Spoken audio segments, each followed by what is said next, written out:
Today I have with me Matt Carroll, who is a professor of the practice in the journalism school at Northeastern University. Matt has a very friendly and comforting presence, because of which a lot of international students speak to him about their experience of homesickness in a foreign land. Professor Matt Carroll helps us get a third person's perspective to homesickness among international and domestic students, where he explains what goes through the minds of students who are away from their family. It's common also with, frankly, domestic students as well. But basically, what happens is students get to school and they're very excited. It's the big adventure. They've moved, 5,000, 10,000 miles away from home. And, everything is new and everything is wonderful. And the subway system is very different. And the language is obviously different. And the stores are different. And all this is just exciting and an adventure. And then 4 or 5 weeks in, all of a sudden, all that newness becomes kind of a bit of a drudgery because they're still trying to navigate the subway system, which seemed so cool before. Now it's like, oh my God, I can't figure out how the green line connects to the orange line, or it's so slow, or it's broken today. And I go to the store, but they don't have the kinds of foods I really want to get, so I have to travel really far to some other place to get stuff. And and all of a sudden the work's starting to pile up. And so a month or 6 weeks in, all of a sudden people start hitting a wall. And it's hard, and they start thinking, oh, maybe life would be a lot better if I was back home and wherever. So, anyways, yeah. Yeah. So what would you say is the most common grievance or an issue that international students have come up to you with? So, I mean, food is probably at the top of the list because they want, they miss home food. At first, it's like, great, oh, McDonald's or whatever, the local restaurant, but pretty soon they're missing the spices that mom uses back home to cook their food, and that's probably right at the top of the list. And it takes a while to find out. Okay, there are 2 or 3 restaurants that are really, really good and they taste just like home, and I can go there if I get homesick for that. Or they start learning how to cook, which seems fairly common because they're like, okay, no one's going to cook this food for me. I have to do it myself. Other things are obviously the expense of Boston, which everyone complains about, including the teachers here. So that's not really just for international students. And then because of the expense, a lot of them have to live further away, farther out on the orange line to the further ends of the orange line, which means it takes longer to get to school.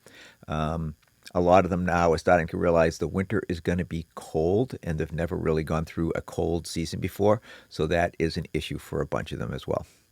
And speaking about services, Northeastern University offers a lot of mental health support services, and but the fact is that not every international student avails them, right? Like the reasons may vary from not feeling comfortable to share it with someone in a foreign land, or the stigma that is there in certain cultures in India about mental health. Not everyone opens up about it openly. Right. Everyone tries to deal with it in their own way, which might not be enough in certain circumstances where you need an external input.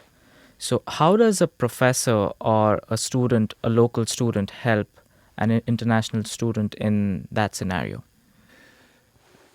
This is a great question. And I mean, even if you're a domestic student, you're all of a sudden you're in school, you're far from home. It can be really, really hard. You start getting very, very stressed out, and in America too, there's a lot of stigma attached towards going to see counseling and that sort of stuff. So I think a lot of students are intimidated either because of family or general cultural reasons not to go seek mental health help. But now you have people who are, again, 5,000 miles away from home, speaking a different language.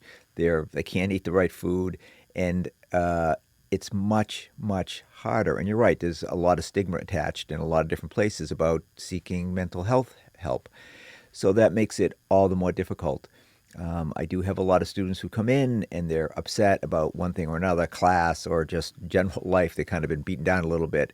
And so I just kind of offer them sort of tea and sympathy. I've got tons of teas in my office, so they have their pick of green teas, black teas, whatever they want, and we just sit down and talk things over a little bit, and hopefully that helps calm them down a little bit. It's a safe place for them to come and sit and chat, and then maybe they feel a little better, and hopefully they will seek some help too.